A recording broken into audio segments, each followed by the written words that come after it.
Okay, welcome back to week 2, day 2. As I mentioned, we are at 12% of our course progress. It's a very slow progress bar. It'll be another 9 weeks before this hell is over. But I'd like to start with a positive note. Here's the current status. I think we accomplished a lot with week 1. Obviously, there's a lot more that we planned for week 1 that we realized that we should take the first week a little easier. Something that we will adapt for the future courses. But for the rest of you who are still working on the command line app, use all the help you can, and it's a really satisfying thing to see that final app run. And I will later put more of the featured apps in here. Yesterday we showcased some of the best submissions. We also spent a ton of time going through the lab exercises. For those who started the course later, still following on, don't worry. We will, as you work through the exercises, again, we're here all day, right? So initially, some of these methods, variables, they seem still a little strange, but I guarantee once you feel you get the hang of it, there's a bit of a jump, so it will make you feel really good. So starting from this week, we do a little bit more than just Ruby, and we try to get a few people excited with the end goal, which is building web applications. Obviously, building a web application includes a ton of steps and a ton of layers, and that's what people have done for us. Programmers have built tools, libraries that we can just plug in and change things that we need. But what happens when things don't work the way we want? That's why we need to take this class. It's because we need to have some core foundations, understanding, and it will help you work with people who work on web applications, or you can just build stuff yourself, like your own wedding websites, this school website, or can go, maybe you set up a shopping web page for your online store. So for this week, we start touching HTML and CSS. Yesterday it was Sinatra, and we'll be using Sinatra for the whole week. It's the simplest way to just write some code that you can see a web application. So there's a server that serves HTML and CSS to the user. Okay, so Sinatra is a Ruby web server that serves, that runs Ruby and then returns HTML and CSS to the browser. Okay, the user go to the browser, and then depending on the URL up here, right, you go to localhost 4567, and depending on the stuff after the first slash, the server will respond accordingly. Okay, and if for the extra ones, we may have a little sprinkles of JavaScript in the form of jQuery to make you feel like, wow, I can add a little touch, and then the page look quite dynamic.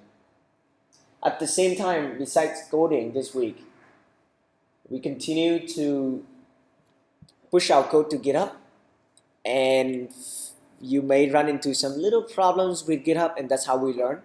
Oh, why does the code not push? Or what happens if I want a different branch? What happens if I want to go back to the previous change? And I encourage us all to discuss the tools like Trello or GitHub issues. These are places where these are tools that we all can kind of understand. It's an extension of a to-do app, right? This is the basic to-do app that we are going to still build. But Trello one that I showed yesterday is the whole board with a lot of lists, and that's a project management tool. But it's important to just start thinking, if I build the same thing, what I build first, and what are the nice to have things later. And then ideally, we have time, we do some discussion around how to write user stories when you build web applications. And for assignment, this week, the end result will be similar to what I did with, I show with Trello. So let me pull up the board I have yesterday. Yesterday, I showed that, hey, this is Trello. And in Trello, we have a bunch of lists. Technically, it looks, I think at this point, we don't need checkboxes anymore. So with these things, I'm going to get rid of the checkboxes. It's easier to see. And I decided that on the web, we can do something more interesting like strike-through text. In a terminal, it's not supported in most terminals, so we cannot do that. Right? Some terminal does, some terminal doesn't. So that is how we're going to make our Trello clone work. Okay. If you use Trello, you probably have seen something like this. It's a different flow. This is the Kanban concept where you have different lists, and when you work in a team, you may have in real life a board, and you just, hey, instead of done here, this will be doing, and then down here will be done, and then down here will be maybe to do or today, up to you. But normally we move it, so you see there's no more true or false, right? Done here will be either started or not started, or maybe completed, and then this is done. This is more complicated. It's for the later weeks, but today or this week, our assignment is just to stick with this one to-do list. And then so how do we mark it as complete? So we could try to come up with our own way. So this is a suggestion, which is, right, we'll use the same background color. We'll try the style. We'll learn CSS and HTML so we can create something that looks like this. And then we're going to just create buttons and forms so we can learn how HTML and CSS work. When you submit the form, it goes back to the server. As I can demo here that we save data to the to-do file, save back data every time you submit, and then you see that VS Code is pretty awesome, right? It tracks the changes. You see all these lines, but you see that it's all real time. It's kind of nice. Obviously, your app will have to should do more, like maybe add a new task here, similar to how we do it with where's my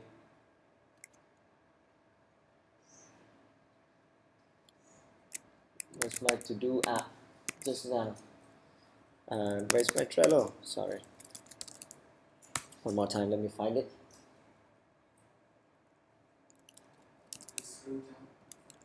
I minimize it and then disappear. Then here, you see how you have an add a card here? We can still implement something like that. You click here and then you create a new to-do. This is called a card because the concept is this opens up the whole card, and you can comment on it. You can create a new checklist on it. If anything that we learn with web development is always one step at a time. So one step at a time. We'll add an ad here. So I'll update with more GIFs like, hey, here's how you add an item. Okay, so it's pretty exciting.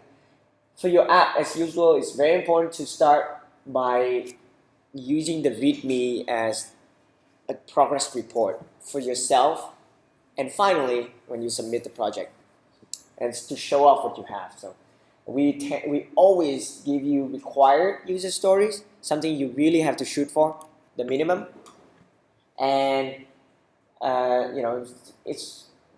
and then the rest, anyone who just finished this and want to spend more time, you can always touch on the optional user stories. And if you feel like I can do a little bit more, feel free. If you're really free, you can ask us and then tackle more difficult stuff. Okay? from today, you also realize that the command line add, all your text will look the same anyway. The only thing you can add is maybe colors and maybe align to the left or to the right. On the web, the choice of a font type, font size, the shading, the color of all these buttons. There's so many choices that if you really want to spend 100 hours on your project, it's possible too. Well, we have people in our Ruby on Rails part-time class. The record was for someone who spent 70 hours on weekly on a homework, and that was a part-time class. 2 hours lecture, 2 hours lab, and somehow he wrote that he spent 70 hours. And he's the best student in that class anyway, and then he went on and got a Ruby on Rails job right after class. So we recommend it. Yeah. I will look it up, and Lloyd probably can get it up.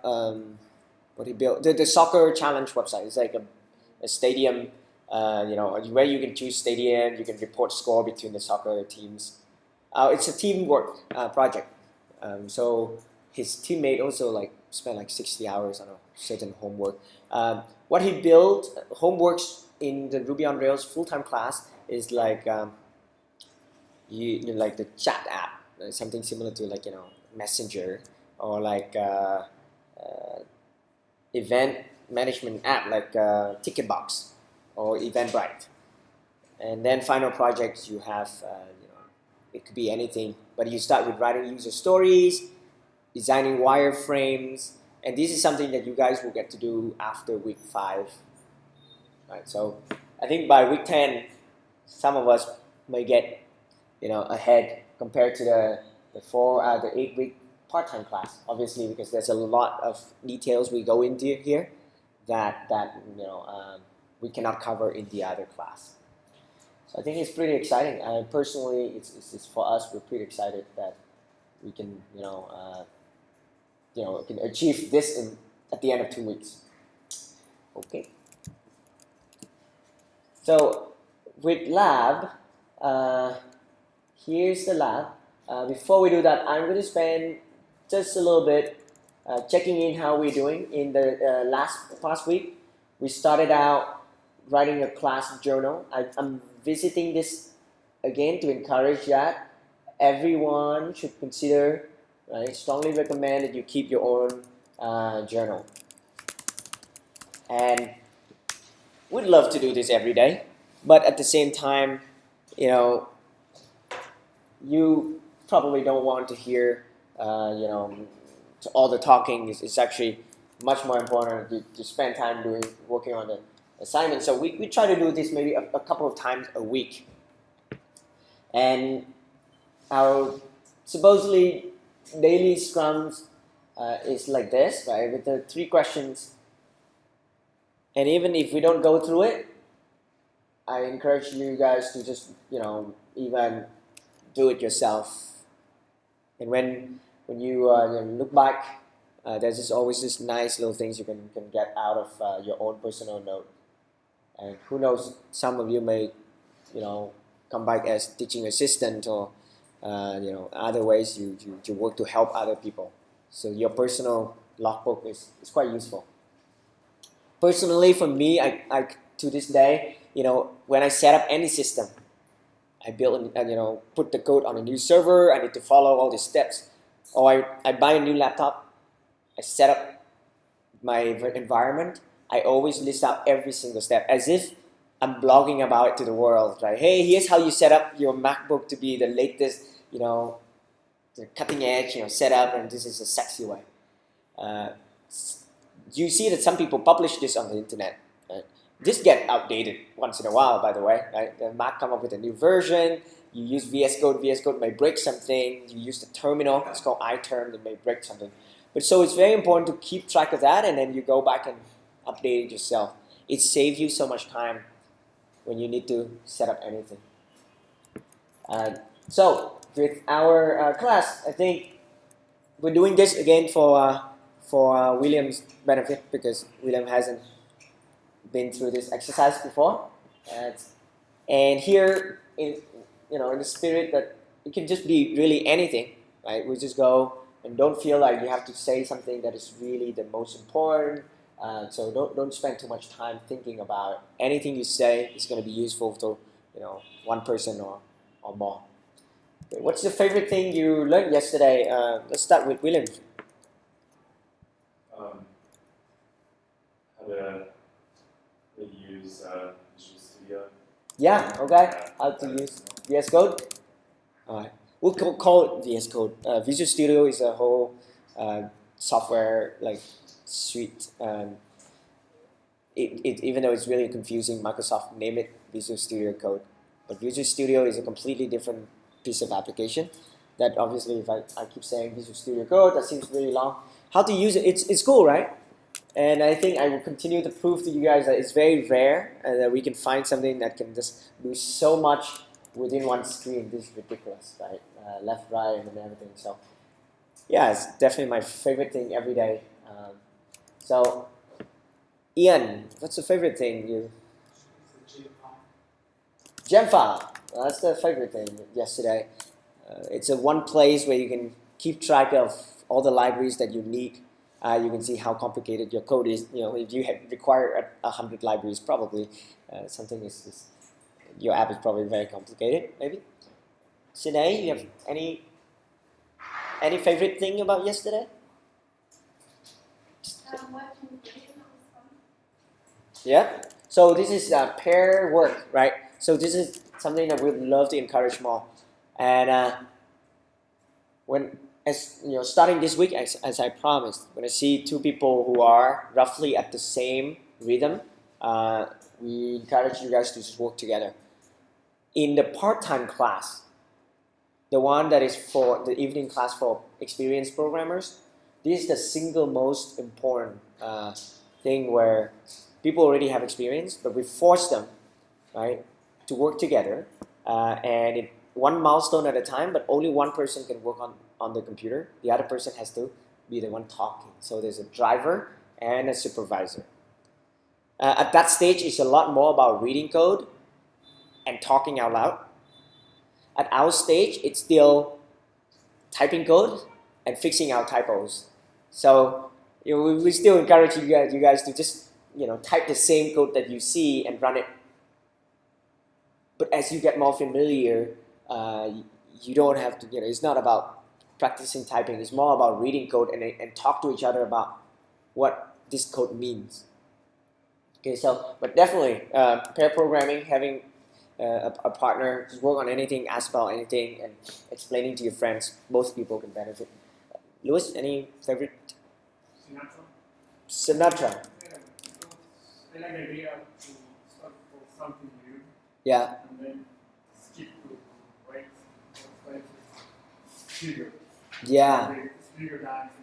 I like the idea. Yeah. So Sinatra, Ruby web server, a simple web server. It has inspired so many other web servers in the world, and you have Express in the Node.js ecosystem. And when you have something as a simple web server, where you think that you can just write 3 lines of code, and then you can just go to that place, and then you type, 4, 5, 6, 7, and then you have a web page. And then you learn, okay, the most basic thing about HTML is a paragraph, and then you add a header. That's great. A lot of people, when they Google how to build a web page, they don't get this. What do they get? Here's how to set up a WordPress website. Here's how to set up a Bootstrap boilerplate website where everything is styled for you. You have to learn if you create a button, you need to add this class. There's so many things you have to learn. But only in our class we get to do like the super simple way where, okay, I start with Sinatra and my code is super short, and then I add one thing at a time.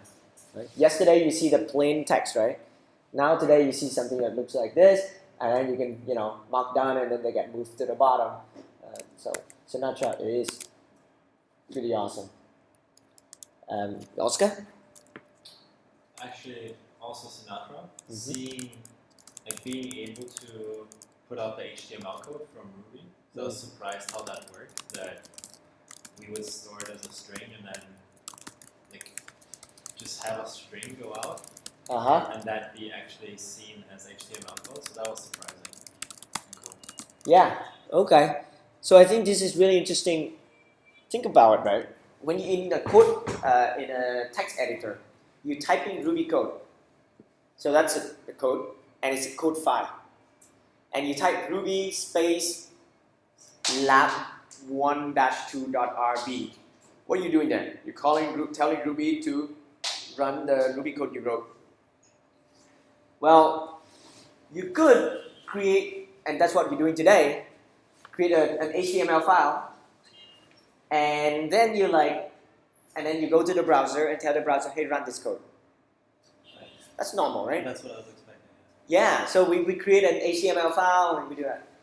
But with what we did yesterday is still a bit more advanced than just the normal thing. Obviously, not advanced because we're not writing advanced syntax. But the concept of it is advanced, is that there are two steps. You write Ruby that return a string, and then the string is not saved to any file. The string is rendered by the browser. You watch Netflix, and the browser is not rendering a string, but rendering binary data. So it's a string, but it's binary string. So just like all these bits and digits, but it's just rendered constantly. It's not to a file. This is called streaming. And then we just connect to the server, and we just keep getting the content down in chunks that you can just watch when you're watching minute 1.1 minute 0 second. In the background, the browser is getting another 15 seconds ahead, so you can just keep watching them. There's a process that just keep downloading the data, right? In this case, we're downloading HTML, but in that case, you're downloading movie, a compressed movie data. Okay. What's your favorite thing yesterday besides fixing your laptop? Also Sinatra? Or we also Sinatra? And what is it about Sinatra that is interesting? Oh, you can add color, right? That's in. Did you do that with? Was that LI here? Style, color, red, and then learn Ruby. Yeah, you can even add checkbox. So those are the two very basic HTML elements. We call them HTML tags. Right? The whole thing, this is an element, but it's wrapped by LI. LI is short for list, and these are LI are the HTML tags, TAG. Of course, today we'll learn a ton of this, and it's going to be pretty comfortable. This is an attribute. Okay, style is an attribute. We'll get there. And Stan? Mine would like to be a little bit of gem file, just being able to, I guess, be a little bit more personalized and change colors of fonts. Yeah. Add libraries such as colorize and terminal table. I think some of you tried terminal table, right? So it's interesting when you map the list of items into a few rows. Rows are the simpler arrays. Well, simple in this array of string and something, and then they can get printed to the terminal. Imagine doing that yourself. All the ... all the dashes. It's not fun. So that's a super cool gem. Okay, so I think even just thinking about what we learned, you feel encouraged that I may only understand 4 of this or 2 of this. Well, I'll sort of take a look back and keep reviewing. I'll be okay. We're all moving forward. What's the difficult thing? Just anything that feels difficult, just shout out. We'll go this direction. We?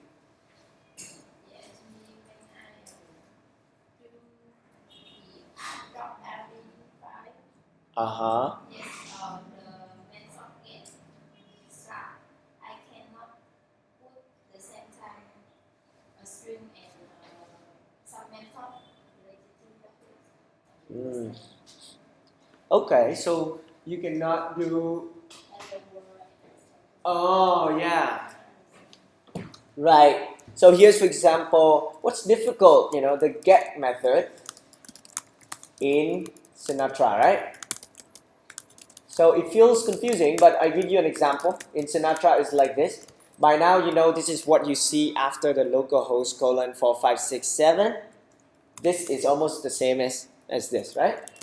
And then what Kui is saying is that, this is the last line, okay? This is last line. So this could be something that you render list.display HTML. Remember that list.display HTML, or basically a string, an HTML string. You can do like, h1 hello world here, right? So what Kui is saying, I may have some other string, another string here, right? And then you don't know how to combine them? That means it's only written the last line. Yeah. So if you want to do anything, you use the trick that I showed, which is start with a string, and then you can keep adding to it, and then eventually you return that string. So for example, if I need a list, remember the syntax?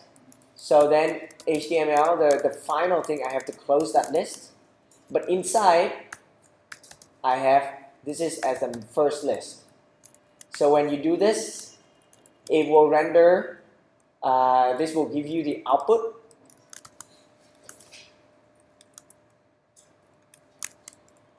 For example, output. This will just be your entire listing, right? L, and then li, hello, li. Then it's a valid HTML. Okay? If you view source from the HTML page, you'll see that I cannot do that now because this page is a little bit more complicated now. But if you click view source, you will see that there's some new line. Basically, when you do this, each of this is a line, right? I don't know. It's just there will be spaces here and there. Just don't be too scared by the spaces, right? That's all. I thought this should not give you any space. I think it should look like this. But if it looks scary, just let me know. It should not look too scary. Ian, does that? No, Kui, sorry.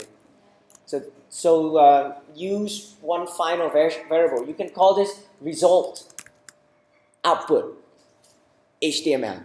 You can call it any variable name you like. And I think HTML here, it sounds pretty clear that I am outputting HTML. It's not Ruby, So,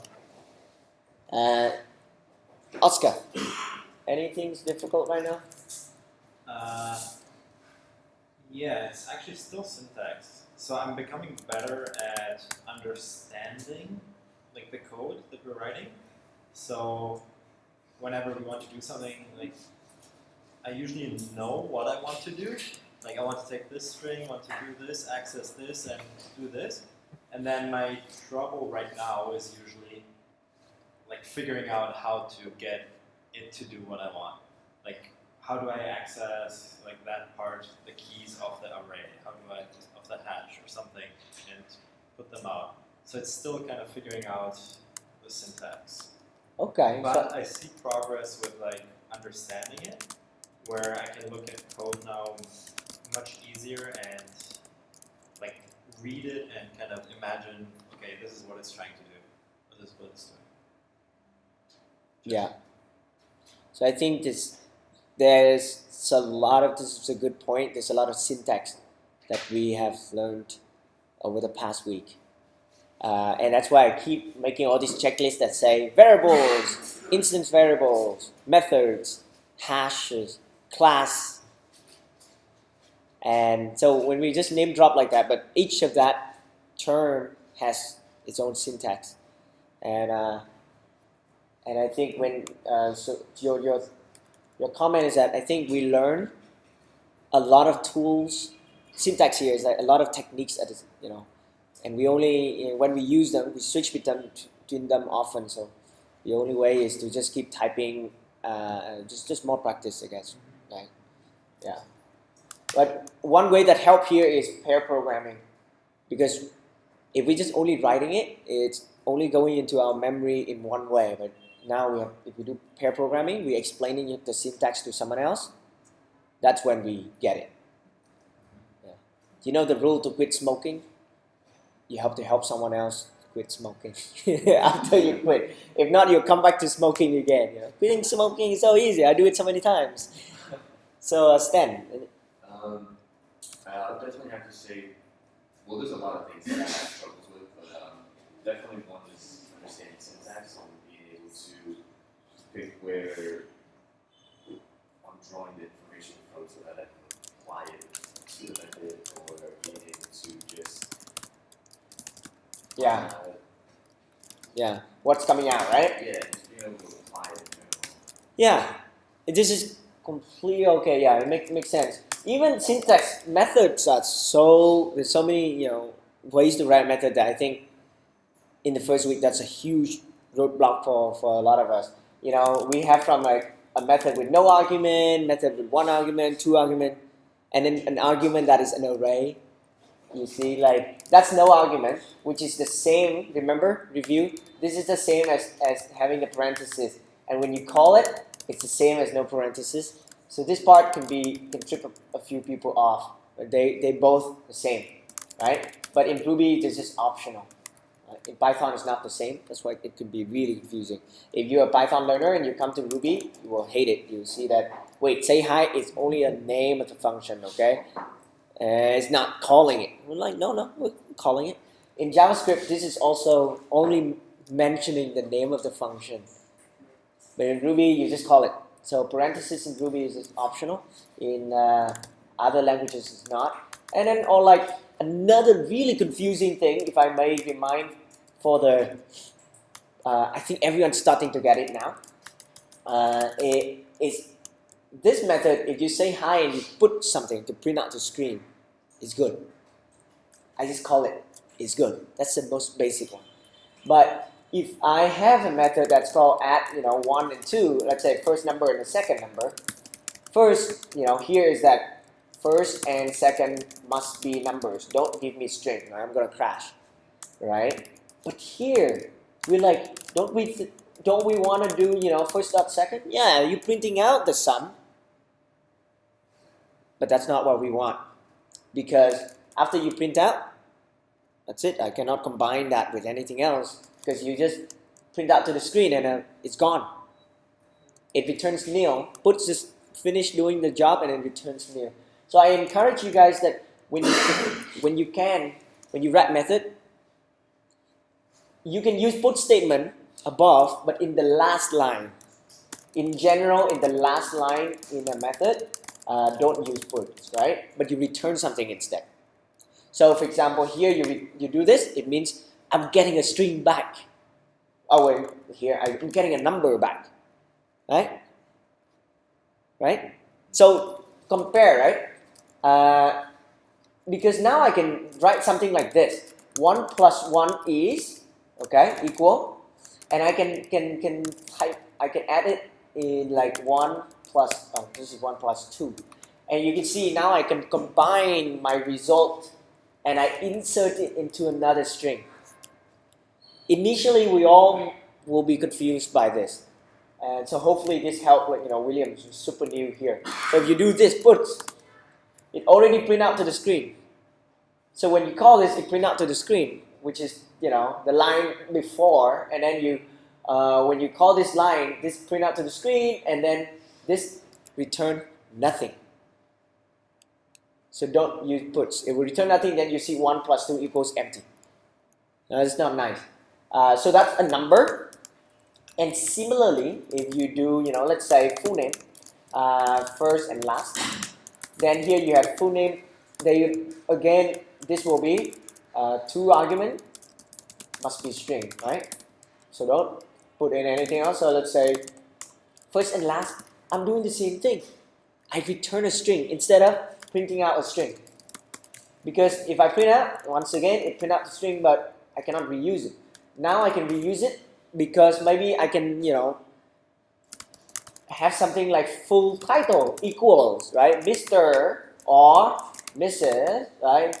Mr. or Miss plus, right? Full name. And then, in this case, let's say Adam Smith. And you see how I can combine them. I can use the plus sign here. Sometimes the plus sign make it clearer to read, right? Don't you love it? But if you use the plus sign up here, it won't work, okay? Because this is a number. And this is a string. Right? So jot down the memory lane, lab 1-1, lab 1-2, Monday, Tuesday. We struggle a lot with this. So keep the puts outside for a very simple method like this. And use puts. Now here's the full title, but you haven't printed out the screen to test it. So you can just say puts full title, right? Or some of you may feel like I don't need to store it as a variable. I just do that. And this will print out Mr. or Miss, Adam Smith, right? Does it seem clear? So every time you do the puts outside here, you're testing, verifying it with your own eyes. And then therefore you're doing a lot of puts to check if your method is right. So example, I feel like maybe can my function actually do something really clever? Like, would it work, right? And then say, oh, it still worked. Would it work with, minus a million? Something like that, plus a million. And then would it come back to 0? And then you continue to add more test cases. You should definitely try with more than one input-output for anything that you write. Do not only write one thing. It's just, if you force yourself to come up with the third example, you understand your code a lot more, and you probably can find a bug in your code. Okay. Or if I ask my friend, my very close friend, okay, normal friends that may kill me, but like, how you feeling? And then they will be like, oh, I'm feeling good. How you really feeling? I'm feeling okay. Like, how you really feel? Oh, I'm worried, man. After you get asked the third time, it's the real, it's a real feeling. So you see, when I start adding the third test case, it feels a little more difficult. Imagine if you write a multiply method. Let's say, how would you write multiply? William, would you try? This is multiply. 2 numbers. 2. So I'll just call them anything, A or B. This time we'll call A or B. How do you return A multiply B?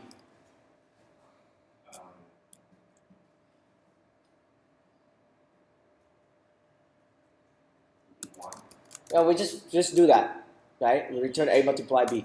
But how do you test it? Well, give me some test cases that for your eyes to see that this multiply thing will work as expected. You probably will do something that your eyes can see, right? Right? This will be multiply 4. I guarantee most of you will start doing something like super simple number like this. Oh, 1 multiplied by something. Did you try that? If I ask you to do it the third time, you're getting bored of your very simple number. So then you start doing something like this. You might do something like this. A is, you're like, I'm getting sick of this. I'm just going to try, B is, oh no, it's not a number. So, and then you're like, let's see if Ruby can do this. Multiply A, multiply by B. Let's see if, I'm going to check if this is going to be the same, okay? And I use the equal, remember, this is not Ruby code. This is a string for your eyes, right? And then you say, multiply A and B. Right? This is how you mess with your friend's code. I wrote the method, it should work. Well, try this, and then you're like, oh, well, actually, you might be surprised. If this works, then you're like, I love Ruby so much. Because if you start writing this in C, in Java, it doesn't work. Do you want to try this? Alright, so I copy this line of code. I go into a Ruby file maybe. So just test, like, paste this, and maybe I'll name this like space. I change this type to Ruby. Run this. Yo, it works. But at least you learn something, right? You're like, huh. Obviously, at this stage, right, you're not supposed to know how the computer uses the RAM. But, let's say if you have 20 years of programming experience, and then you look at this, that's interesting. Obviously, when you use the first test case, the computer uses a very small space in memory here to store a number, and then another small space to store the number. You multiply them, it will store another thing in the same thing, let's say 1 byte of memory. But in this case, you have 2 really big numbers. It's oh, you need more space? No problem, I'll give it to you. Multiply, more space, I'll give it to you. So the type of numbers, this is a small integer type, this is like big integer, this is like big ass integer type. And Ruby can just grow with you. A lot of languages don't accept this. And it's fine. This is why Ruby is slow. It's too nice. Okay. So I hope that you can find more bugs in your code by being sometimes having a the curiosity like this, right? And when you write puts, you see how it's more convenient to return the result, because I don't want everyone to only write puts, multiply 1 2 3 and 1 2 3, and then when you run it in the console, I see a number and I don't know what that number is.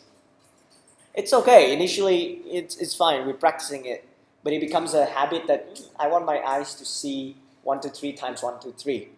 Right? Some people might say, I like the result to be clear, so I can type something like this. Now print, the difference between print and put is that print will just do this, and then the cursor will stop right there, right after the string. Then whatever you put will get printed out next to it. Are we clear on this one? So, for example, here, I put it down here, you guys can see.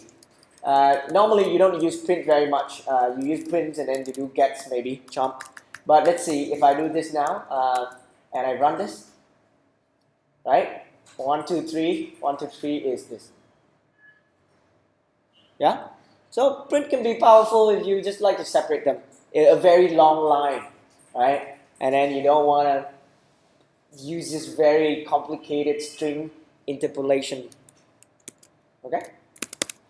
So I hope that's a little fun. Did we cover everyone on difficulty? Not yet. Louis next, right? Anything difficult from, for you right now?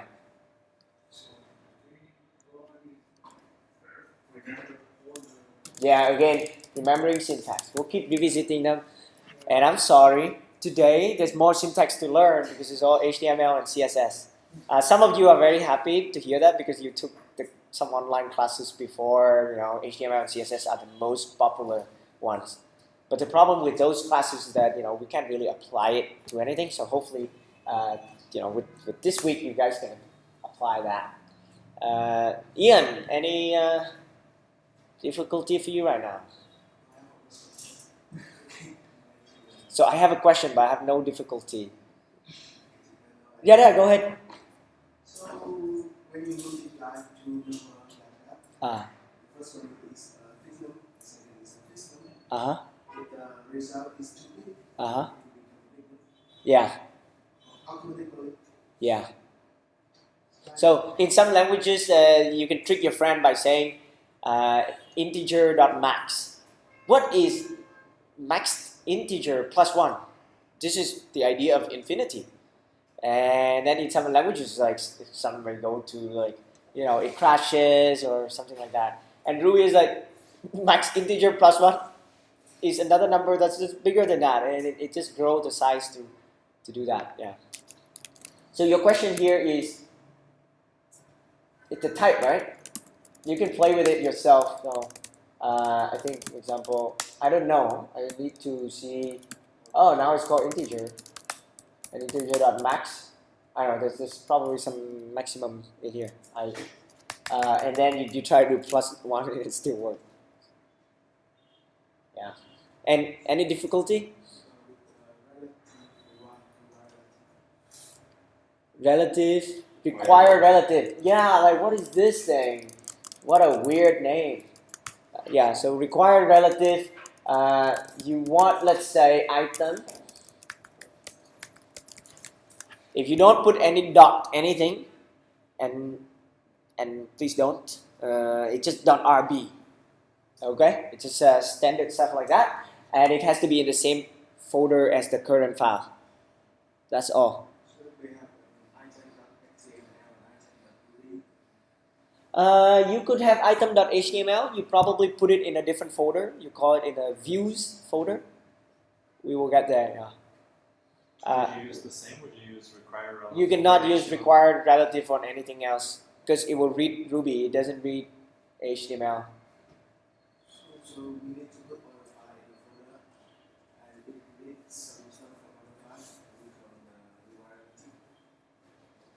Yes. So for your project, you don't want to put everything in one file. It's difficult to maintain. When you make changes to this file, for example, William shared the frustration today, copy and paste, and somehow you just delete a chunk of a file. If you have an item.rb separate, list.rb separate, you can only screw up the list.rb file, but you cannot screw up the item.rb file. At the same time, your friend is working on item.rb and push to GitHub, and you can pull. So it allows for collaboration as well, right? So when you have a project, you always have a folder. Let's say a to-do app, you have a to-do folder. This is called the project folder or the root folder of the project. And that's why you see Ruby, Visual Studio Code. VS Code always just start out with that, it encourages you to open a folder. Ignore the capital letters here, okay? That's a bit confusing, but it capitalizes everything. But everything in here is just different files for your project.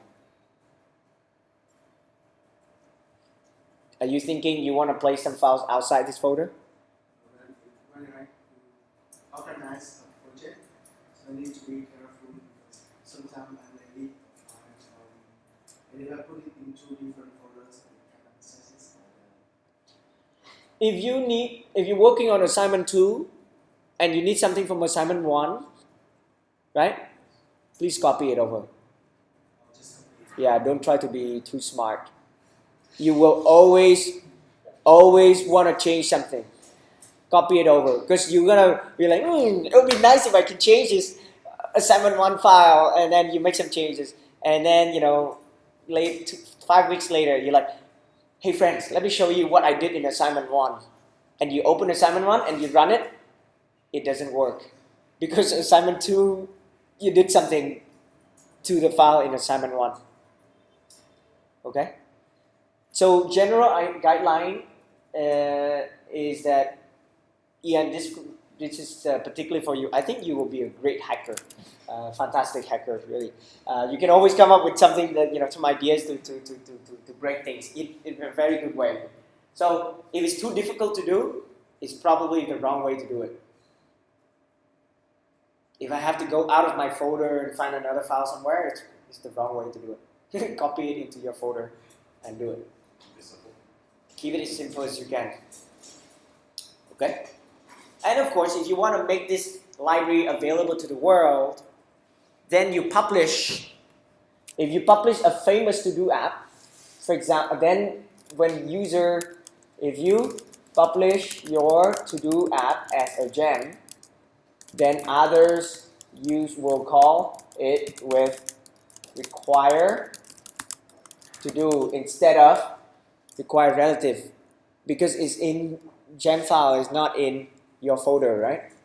Okay, it's installed with bundle install.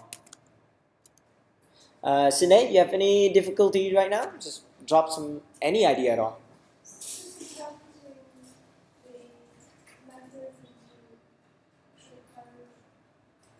Okay, so just working with methods, right? Is that right? Yeah, just we try to be specific with one difficulty.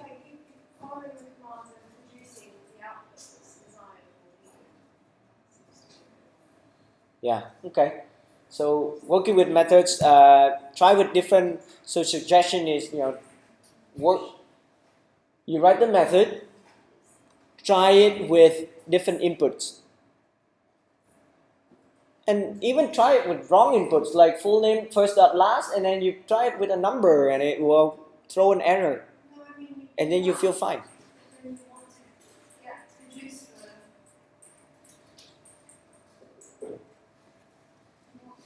calculation As in when we try with the wrong input.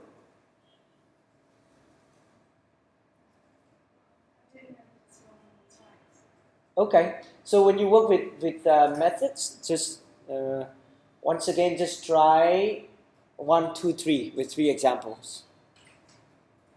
Okay, and then say, do I understand what this method does? Try it with the first, second, and third examples. Move on.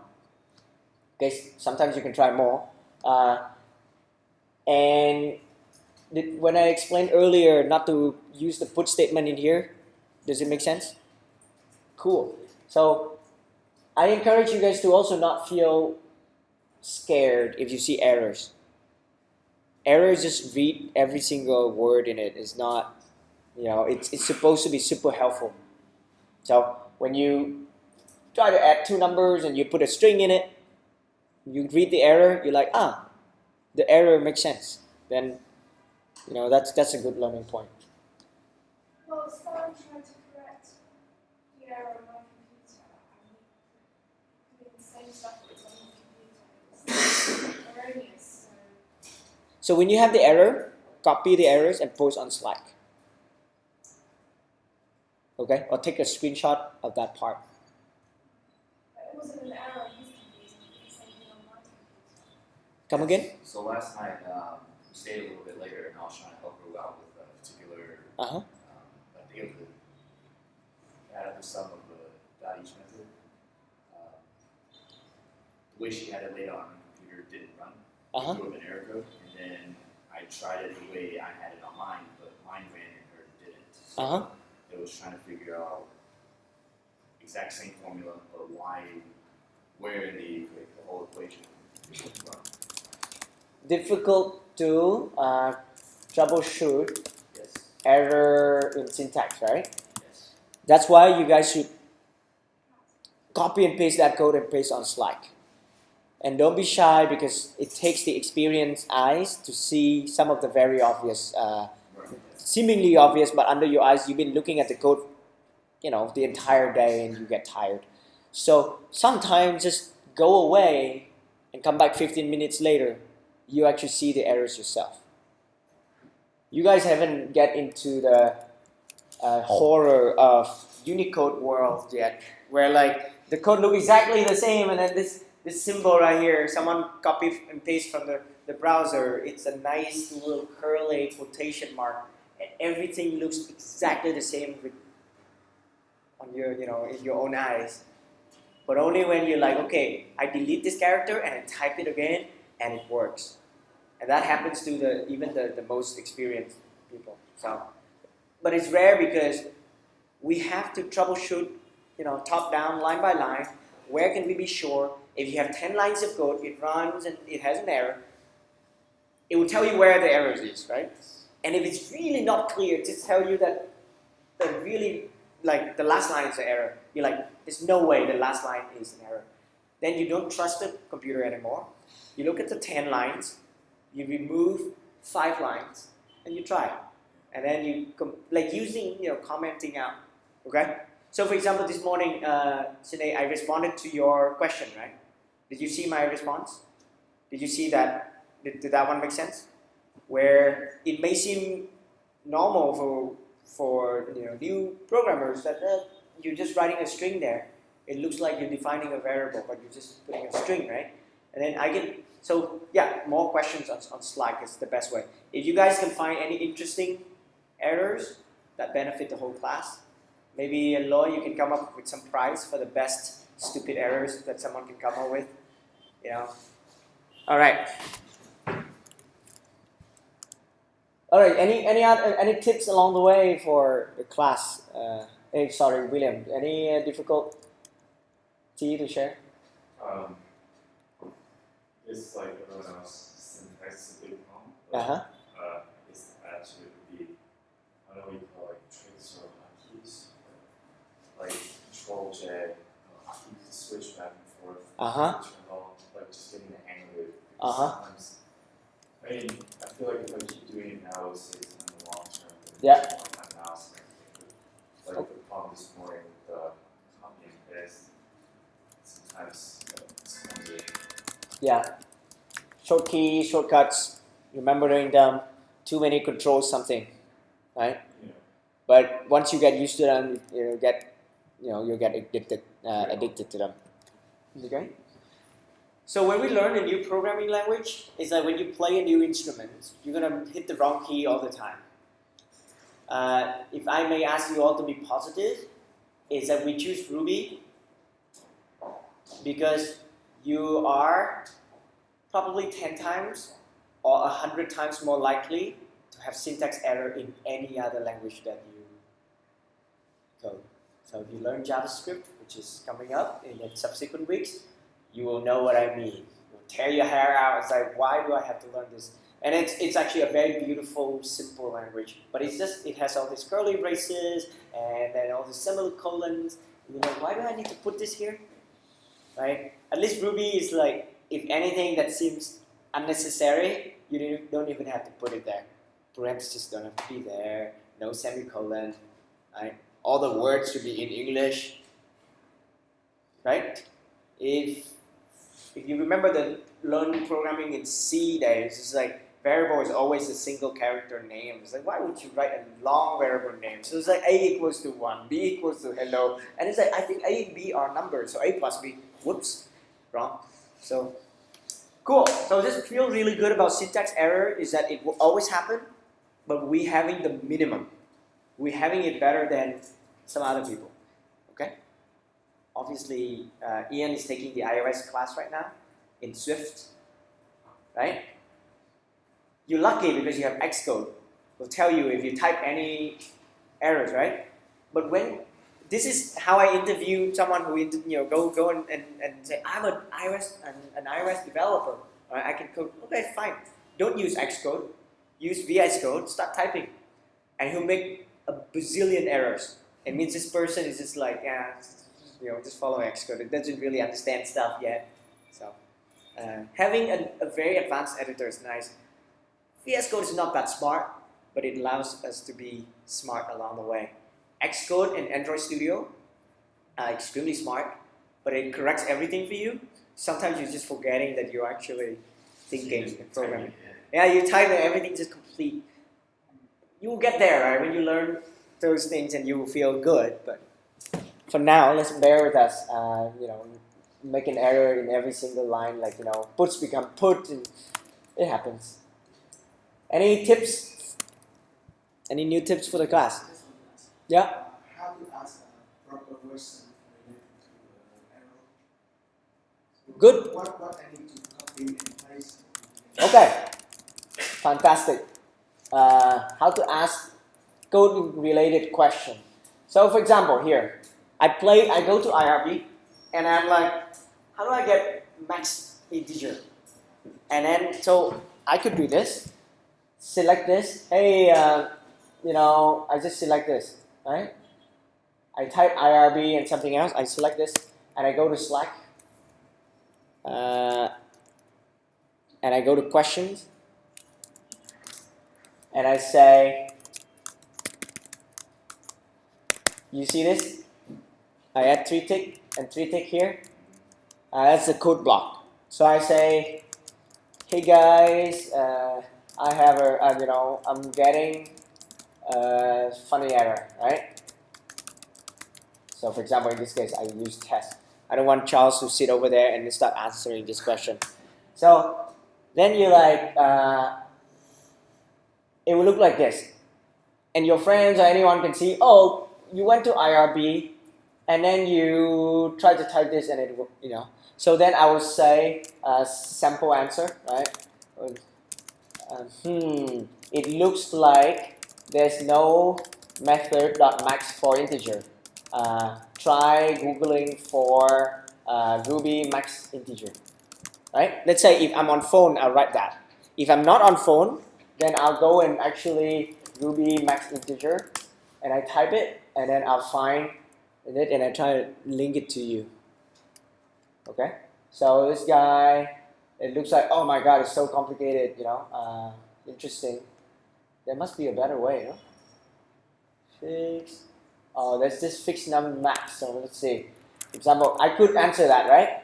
That's for example. This is example and question answer from my phone. Means I cannot Google it. But let's say example is that when I read a lot of things, but I see something like this, max. I go into IRB and I try it myself, and I say integer max. Oh, it doesn't work anymore. I don't have it. So this guy is lying to me. This is not available now. Uh-oh. I think Ruby removed it because it was too confusing. So you can lead to like the whole thing where like it used to exist in the previous Ruby version before 2.0, and then it's gone now. And this is like, this is, people talk about it, and yeah. So in this case, it's an example where I would probably say, hey, I just take a look. I just took a look, and it looks like it's not easy to find the max number. Right? So Ruby removed it from the code, and that may be good enough as an answer for you. One thing that I really like is, let me see if, you guys can see my taskbar here. Maybe I have a cloud app, so I can take a screenshot. So ideally, this is another example. I like to take a screenshot like this. Okay, and then I will just go to Slack and I paste that screenshot. Okay, and then you can see the screenshot and you can see what's going on. So when you ask an error, you ask yourself, if I'm over there, what do I want to see? What do I need to see? Do I give enough information? Okay? So initially, step one, start asking questions. You can ask, it doesn't work, it doesn't work, it doesn't work, and then someone else will say, can you take a screenshot? Can you send your file over to me? Something else. But then after week 3, I expect you guys to be good people who ask good questions, not just like it doesn't work, it doesn't work. By then, you probably want to know how to take a screenshot. Please learn how to take a screenshot and take just like a part of it and then save it somewhere and paste it here. This app that I use is awesome, right? I can even annotate, I can take a GIF, and then just basically take a screenshot and then paste it here. There are a million tools to do screenshot. So you just Google screenshot for Mac, screenshot for Ubuntu, right? Does that answer your question, how to ask questions? I just want to ask. So this arrow used to be relating to the code above. Fantastic. Thank you. So, for example, if I run the code above, and for example, I forget this. For you guys, like, you may be like, what? Nothing seems wrong, right? I forget a curly braces, or in the case that this is very complicated, I forget this. It's very common, right? How can your eyes see? And if I run this code now, and then you'll see that, well, it's kind of hard for me to ask ask. If you do it this way, that's why I prefer you to use VS Code, remember? I want you to just take a screenshot of the whole thing here. Alright, and then you share with me. Or you can just see exactly this line. You see this arrow right here? This is a caret. It tells you where it is, and then you can say, hey, my code, it complained that it's wrong at line 8. It say line 8 is wrong, so you can just paste, you can copy and paste this code and say line 8 is wrong. So what Sinead did today which this morning was awesome. It was very clear, where she asked, hey, line 181 is wrong, but I'm clueless. No problem. You see, when I read this, she say line 181. Well, if you take a screenshot, I'll know what a 181 is, but I'll start guessing. She said there's an error here. Undefined method plus for nil class, line 180. It means the error happened inside the each block. So I know that this line is 180. Right? And then this line is 181, which is where the error happens. You see when Sinead asked the question, and then someone else, like Ian, will just say, hey, where's that method, right? Can I see this method? And then I read this. This is exactly where the error happens. And then I trace back. Oh, it's complaining that there's no method plus for nil, so sum here or n here is nil. But sum here is nil because n here cannot be nil. There's the number there. And then sum is nil because this line is just a string. It doesn't do anything. What you should change is to change to sum equals 0, then sum becomes a number. So that's why I wrote a response to say, hey, sum need to be a number, and you should just type sum equals 0. Then line 181 is like that. Okay? So the way Sen asks question here is already pretty good. We can improve it by you take a screenshot of your code here. Make sure you take a screenshot of the line number as well. You take a screenshot of the error. Make sure you take a screenshot of the error message. Then you can see 8 or 11 here, right? Or some of you don't like taking screenshot. It's like, oh, this is wasting so much space. Your text is smaller. Then you just copy and paste. Here's the code, and then copy it again. Here's the error. All right. If you do it, you see there's this plus sign. I don't encourage this. This is too much. This is too long. But you can do a plus, and then you can do code or snippet, and you can paste the whole damn dictionary in here, and and we'll just go in there and we'll try to do search and find in search and stuff. But if you want, you can search, you can even tell that file to be a Ruby format, and then like highlight it. Okay? So there are many ways. The way you ask questions is up to you, how you present yourself. But rule number 1, start asking questions.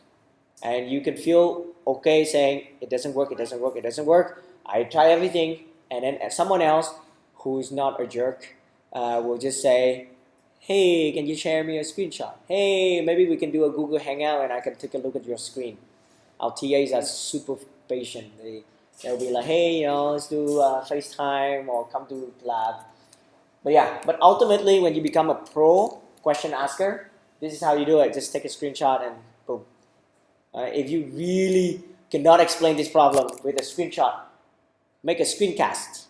Record a video of yourself talking. Dude, look, I changed one character here and the whole thing blow up. And then you record that into a video and you send it over. Right? Send it as a WebM video or like MP4 video or anything. Cool?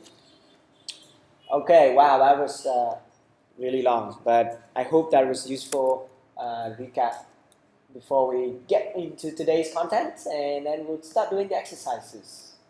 Any question about anything before we start a break, and then we'll get back and learn HTML and CSS? Cool. Thanks. Just take a break. 5 minutes.